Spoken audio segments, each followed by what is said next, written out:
You're 25. You have approximately nothing in your savings account. Maybe a few $100s, maybe literally zero. And every single day you open Instagram or TikTok and see someone your age talking about their investment portfolio, their passive income streams, or their financial freedom journey. And you're sitting there thinking, what is wrong with me? Nothing. Absolutely nothing is wrong with you. And in the next few minutes, I'm going to prove it and then tell you what to actually do about it. Here's the first thing nobody says out loud.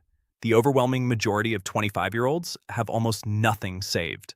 We're talking about a generation that graduated into a world where rent has doubled, entry-level jobs still pay entry-level salaries, student loans exist, groceries cost what a meal used to cost, and somehow avocado toast is still our fault. You were handed the most expensive version of adult life and told to figure it out with the same advice your parents got in a completely different economy. So before we go any further, stop comparing yourself to people on social media. Those people are either showing you the best parts, leaving out the help they had, or selling you a version of life that is not the full story. You're not behind. You're just starting from the real starting line. Okay, so why are you actually broke at 25? Let's be honest about the real reasons. Not to make you feel bad, but to make you feel clear. Reason one, nobody taught you this. School taught you the Pythagorean theorem. School did not teach you what a Roth IRA is. School did not explain compound interest. School definitely did not explain that your credit score would quietly follow you around like a shadow for the rest of your life. You were never given the tools. And you can't build a house without tools. That's not laziness, that's just math. Reason two, your 20s are expensive by design. Think about what happens between 21 and 25. You move out or try to. You need a car or a city that doesn't require one. You're paying for your own phone, your own food, your own everything for the first time. Maybe you're paying off student loans. Maybe you had a medical bill. Maybe you just had a really bad year. The 20s are the decade where life costs the most and you earn the least. That is not a personal failure. That is just the timeline. Reason three, the system isn't built for everyone to start early. Wealth compounds over time. The people who have money often had a head start. If you grew up in a household that didn't talk about investing, didn't have a safety net, and didn't have parents who could co-sign or help with the down payment, you may be starting from zero. And starting from zero at 25 is not the same as failing, it's just later than some people, and later is fixable. Before we get into the actual steps, we need to talk about the thing that will quietly destroy your financial future before it even begins. And that thing is waiting until you feel ready. I'll start saving when I make more money. I'll start investing when I understand it better. I'll figure out my budget when life calms down. But life does not magically calm down. Income expands to meet expenses. The people who start with a little bit at 25 can be in a better position later than the people who wait until they feel ready. That's not motivation talk, that's compound interest. And compound interest does not care about your feelings. The mindset shift is this. You do not need to be rich to start building wealth. You need to start building wealth to eventually become rich. Small, consistent, now. That is the entire secret that the expensive courses won't tell you because it's too simple to charge for. Okay, here's what you actually do. No fluff, no believe in yourself nonsense. Just the moves in order. Step one, know your number. Before you save anything, before you invest anything, you need to know exactly how much money comes in and exactly how much goes out every single month. Not approximately, exactly.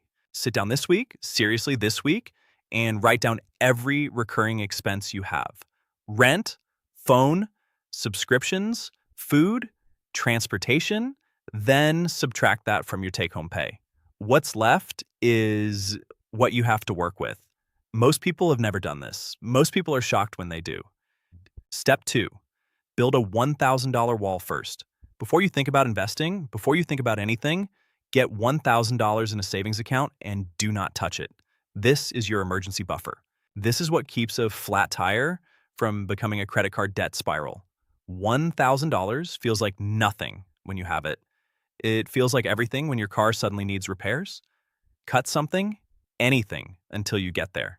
One less subscription, one less takeout order per week. It does not have to be dramatic. It just has to happen. Step 3, if your job has a 401k match, use it. If your employer matches your 401k contributions and you are not contributing, you are leaving free money on the table. That is not just an expression. They are offering you money and you are saying no, thank you. Even if it is just 1% or 2%, start there. This is one of the closest things to free money that legally exists. Step 4, open a Roth IRA. A Roth IRA lets you invest money that has already been taxed, so when you withdraw it in retirement, qualified withdrawals can be tax-free. The IRS sets a yearly limit on how much you can contribute. Right now, it is several $1,000s a year, but you do not need to hit that limit. You can start with $50. Fidelity, Vanguard, Schwab, and other major brokerages make these accounts free to open. Put the money in a simple index fund, set it, and let time do its thing. This single account, started early, can become incredibly powerful over decades. That is not hype. That is a spreadsheet. Step 5, stop trying to out-earn a bad lifestyle. This one stings a little. A lot of people in their 20s think the answer is just to make more money. Side hustle, promotion, grind harder, and yes, income matters. But lifestyle inflation is real. Every time you make more money, if your spending rises to match it, you are on a treadmill. You're moving fast and going nowhere. The goal is not to earn more and spend more. The goal is to earn more.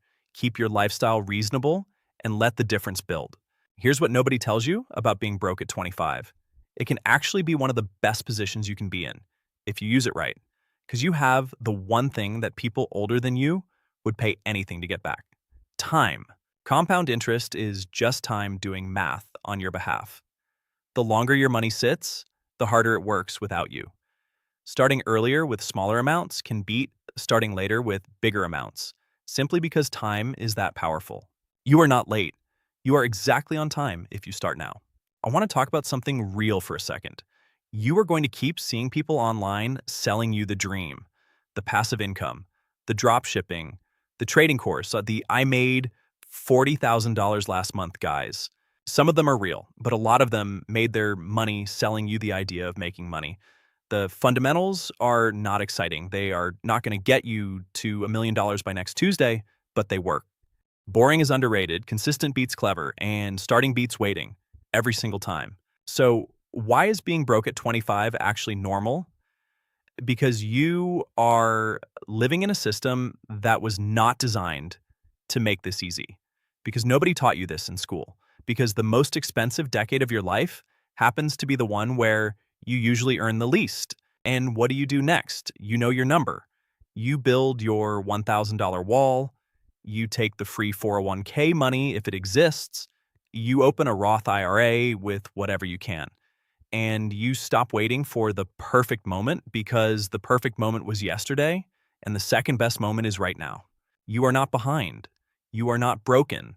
You are just getting started, and getting started, even messy, even scared, even broke, is the only thing that actually matters. If this helped you, subscribe, because there's a lot more where this came from. And drop a comment. What is the one money thing you wish someone told you at 20? I'll see you in the next one.